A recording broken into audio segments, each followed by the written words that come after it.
Alright guys, TacticalRab back again today. Hope you're all doing well and enjoying your day so far. Despite this being Atlanta FaZe's worst season since the inception of the CDL, they still managed to get 4 second places and a 3rd place this season in the major events. But Cellium, despite being the MVP with crazy numbers all season long, was arguably letting them down at the World Championship. Was his playstyle costing FaZe in the big series up against the best team in Los Angeles Thieves? Very much intrigued to your thoughts in the comment section below. Hit the like button if you enjoy. Subscribe if you are new as always. I'd greatly appreciate it. I've already upset the channel. Thank you very much indeed for doing that one. Plenty to discuss as always today. Congratulations also to all the prize winners for the Breaking Point Fantasy. I was kind of gutted about this, and actually Ben J. Nassim was one of 6 people that picked the best team. I actually had the 3rd best team. So the best team was Arcitys, Drazah, Octane and Bance. The 2nd best team was aBeZy, Arcitys, Octane and Bance, with aBeZy instead of Drazah. And then I had Kenny instead of Drazah in this case, right? So I had Kenny instead of Drazah, also for $8, and instead of aBeZy as well. My team was the 3rd best. I believe it was maybe the 2nd best going into Sunday or going into the final, going into the Champs Grand Finals, but turned out that Drazah just kind of showed up and did the job. So yeah, congratulations to everyone involved. I believe we kind of split the prize pool over these guys that tied, but yeah, we'll be back next season as well with, hopefully to keep upgrading the fantasy as well. So beautiful stuff. Congratulations to all the winners and all that goodness. This also in Parasite just to kind of confirm what his plans are going forward. He's been doing great on the content side this year, the flank, the reverse sweep right, and we'll even see a clip from that here in a second. But he's actually saying here that he's not going to do that full time at all. He will not be full time on the flank or the reverse sweep right, to saying that him being the co-host is kind of, his time is done there on the flank, at least full time. No guarantees he won't be a guest on it, but he won't be on there full time because he hopes at least that he can get signed somewhere as an analyst or something along those lines. We did talk yesterday about the possibility of Los Angeles Guerrillas. Now they kicked Bevels, whether they could bring Parasite in as that guy as well, because I do think Parasite's got a good mind about not just how to play the game, of course, but also potentially team building and stuff like that with some support staff in place. He says, make an official statement here. I am exploring coaching and analyst opportunities this year in the league. I'm fully dedicated to working just as hard as I did during my 13-year tenure as a competitor. I know I can make a difference. There's the email. So yeah, get in touch if you're running a CDL team. This also I thought was kind of cool from Clayster. He donated a load of his old jerseys.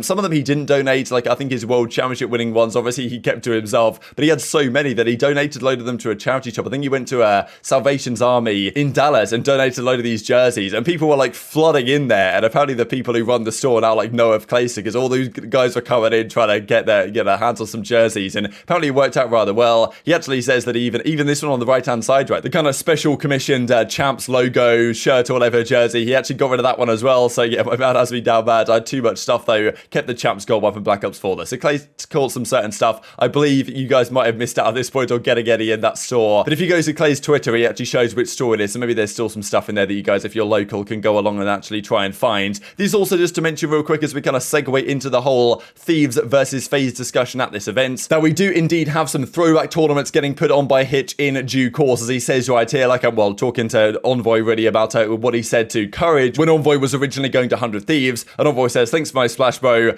see you for some throwbacks soon, absolutely, and then Temp even replying saying, okay, get me involved eventually. So looking forward to that one, whatever games Hitch decides to go back to. I'd love to see even a Black Ops 1 throwback, because I really like that game. I think Scump even get him on it as well, because Black Ops 1 Scumpy with the FAMAS was pretty nasty as well. But let's talk about Los Angeles Thieves and that FaZe matchup, right? Because as the season progressed, in the last 8 times, FaZe had beaten Thieves 8 times in a row, I believe, from the start of Los Angeles Thieves' tenure in the league at the start of Cold War up until Major 4, I guess, this season. Then since Major 4, or maybe in the qualifiers, yeah, since Major 4, twice at Major 4 and twice at Champs, of course, Thieves won every single matchup they played against FaZe. And Thieves clearly were at the end of the game playing the best Call of Duty. They understood it the best. They knew how to win, and they knew pretty much the exact recipe to create a winning team. And they dominated the finals, right? Every single series they played against FaZe, I'm not really sure there was one of them that was close, from Major 4 onwards. There was one series that was pretty close, but I don't even think any of them went to a game 5. It was 3-1, 3-1, 3-1. Maybe there was a 3-2 in there somewhere. But obviously the grand finals, they were up 4-0 and closing out 5-2. It could have been pretty sketchy, right? They went down 3-5 in that Tuscan surge. If it had gone 5-3, or if it had gone 4-3. But even then, I believe it was Berlin Hardpoint next up, which is a great map for Thieves and not a great one for FaZe. So probably they closed it out 5-3 anyway. But of course, you can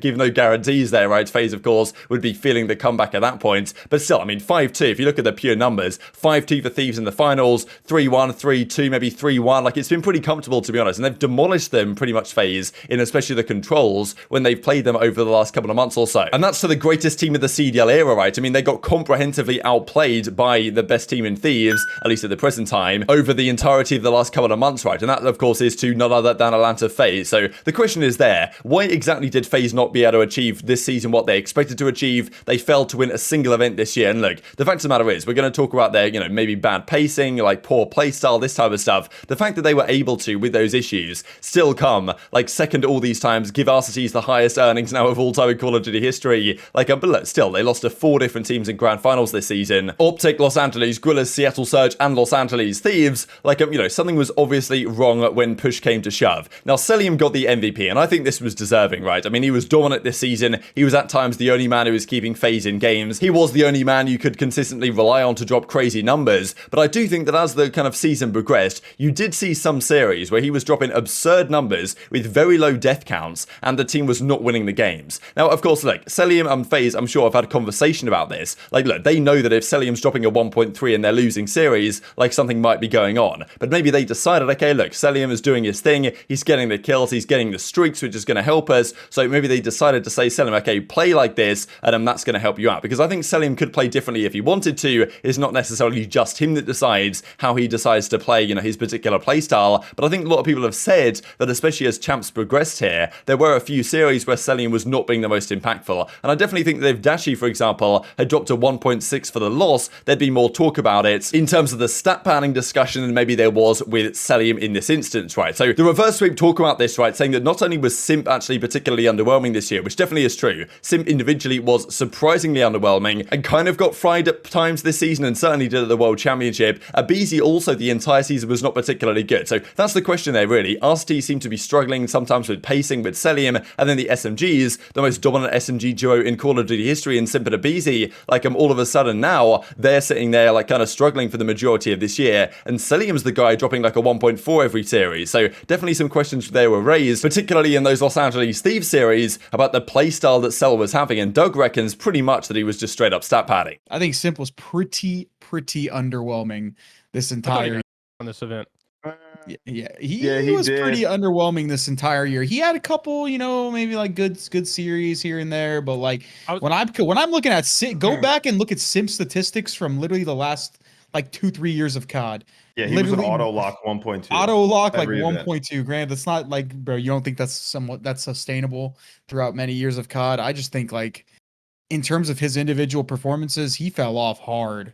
Cell's playstyle was an issue with this Atlanta FaZe team. Like, do you think his playstyle could have been a factor in every other player on that Atlanta FaZe team just having really wildly inconsistent events, inconsistent series? 100%, yes. I think it's mainly their play style as a team just does not work as well in like low time to kill games. Like, you look at the games that they were good at. There is not only one way of playing the game. I do think it's a giant trade fest, like Chris and Ian said, and I do think Cell's play style definitely did hurt the team at times. I mean, it's not normal or good for one player to constantly drop a 1.3 if you don't win. That's not good. Like, I don't care what anybody says. I think Cellium is literally, if not the best player in the league right now, one of the best players in the league. Top 3. Yeah, he's easily, disgusting. But you can't have a 1.6 in a series and lose it. Like, and that doesn't mean your team has 0.8s.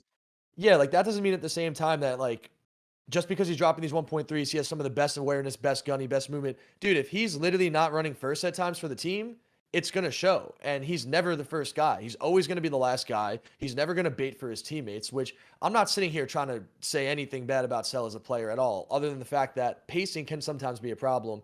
But LAT's deaths were 61, 62, 66, 65. Okay? Atlanta FaZe's were 66, 72, 48, 76. I don't know how that is possible. I just don't. That's the series still had the 1.6, right? For the dude, 1.63. Dude, that's some stat padding. I'm gonna call it Cell was stat padding hard here. I'm looking at this right now. If you guys pull this up, this guy Cellium has the most damage, positive 30, 1.63, and they got freaking smoked, bro. Like, I'm not gonna say he's intentionally stat padding. I just no, don't he's think. not. It's not. It's not like He's just overly playing his life. So there were maps like this, right, where Cell would go 31 and 16, 4k damage, over a minute in the hill, 25 non-traded kills, and they would win the map and he'd look fantastic. But there were other series just like this. I mean, this one is kind of the one that they were actually mentioning there with the death numbers. Look at this from Thieves, right? This is what Thieves did, like, pretty much as the tournament progressed. It was so impressive to me, and we'll look at the KDs actually here in a second over the entirety of the tournament. But this is the winners finals game, Thieves versus FaZe. This was not a particularly close series, really. FaZe won game 1 on a Tuscan hardpoint. They lost the game 2. They got beaten relatively comfortably in the control, and then they got 100-point clubbed on the final Berlin hardpoint to close out the series. Kenny had a 1.31. The other guys all 0.93, 0.94, 0.95. But look at the death rate, 61, 62, 66, 65. Like, all playing at a very similar pace. Kenny was getting a load of kills, but all playing at a similar pace. Look at FaZe. Like, the SMGs have way more deaths than the ARs do, and Cellium has 48 deaths with a 1.63 KD with 10k damage, and they got pretty much destroyed. I mean, even the final map of the series, he was like 24 and 16. And I was watching this back a little bit, and I was looking at Cellium on the minimap, and I was thinking, okay, he probably could have played that a bit quicker. And there's certainly some situations, I think, on Kavutu. The guys even broke it down in that episode, but I didn't have time to share the entire clip. They were talking about a situation on Kavutu, I think, where Cellium was on like a 2 or 3 streak, and he was playing streaks a bit too hard, and he was just letting his team and Simp and aBeZy run into the gunfire with the ARs again and again, right? And they also mentioned, right, that maybe in a quicker time to kill game like Vanguard, like that kind of suffers a bit more, right? If Cellium isn't there to look over you, then you're just going to run into a blender again and again as an SMG if Cellium is playing at a much slower pace, which clearly he is, and we can see the numbers like kind of portray that here. So yeah, 1.6 for the loss. Like, and that's something that really shouldn't be happening. If that happened to Dashy, I'm sure like there would be uproar, and I think to some degree there was with Cellium, but I do think the point still stands to a certain extent regardless. Now, this is FaZe's stats for the entirety of the World Championship. Look at this, right? They were 3 and 7 in hardpoint this tournament. They lost every Berlin, every Bacage, every Gavuta they played. They won 3 Tuscans to 2 losses, but Cellium had a 1.4 almost in hardpoint this tournament, despite the fact that they went 3 and 7 in their 10 maps. Like, aBeZy had 0.96, Simp got kind of fried, Arcitys got kind of fried as well. And if you look at the engagements of 10 minutes, like, given the fact that Cellium has 26 kills per 10 minutes, he's barely getting into that many engagements. Like, he has significantly less engagements than the entirety of the rest of his team.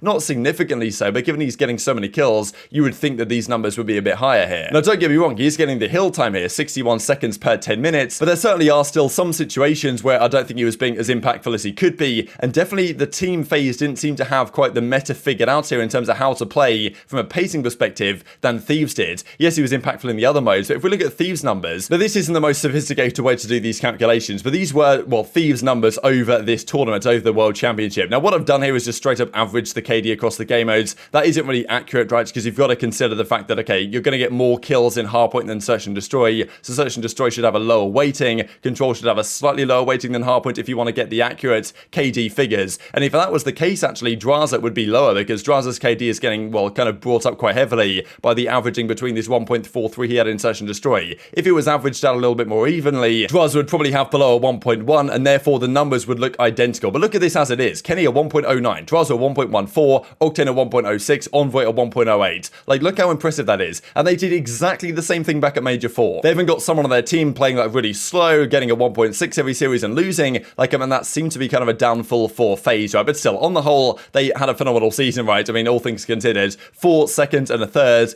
given the fact that their playstyle seemingly wasn't quite cutting it with the best of the best. But it is a question, right? Given all the talent that Cellium clearly has and was displaying it for many times this entire season, I think was a deserving MVP of the year, all things considered. If he was playing in a different way, if his playstyle was slightly different, would that have helped Simp and aBeZy get more action for the majority of the season? Would they have won one of these tournaments if Cellium was playing a bit more aggressive, not playing for streaks quite so much and supporting his team a bit more? That's an interesting question. And look, they're going to run it back with this team next year. Of course they are. And probably that's something that they're discussing behind the scenes as well, because it does seem somewhat surprising that that's how the season finished for them. And just to mention something pretty funny before we close out the video here, these are the franchise statistics for some of these organizations since at the start of the CDL. The average placing that Paris have is an 8.8. They made $152,000 and it was 0-1 in champs rings because they only went one time in Modern Warfare because everyone got invited. But look at comparing these numbers here to Los Angeles Guerrillas numbers. Yes, they have a higher series win-loss, but they actually have a worse average placing at Los Angeles Guerrillas than at Paris Legion do, which is so incredible. And think about this, apart from the 200 grand they won at Major 2, they have made $40,000 the entirety of their history. So that's just an absolute embarrassment. Hopefully they can build a better team next season. They certainly do have the pieces over there still to make it happen. Just to mention, this as well over at the Breaking Point YouTube channel. Best of Shotty, many of these kind of episodes to come for plenty of players over the coming days and weeks as well. I'd very much enjoy your thoughts on all this stuff in the comment section below. Hit the like button if you enjoyed, subscribe if you're new as always, take care of yourselves, and I'll see you next time.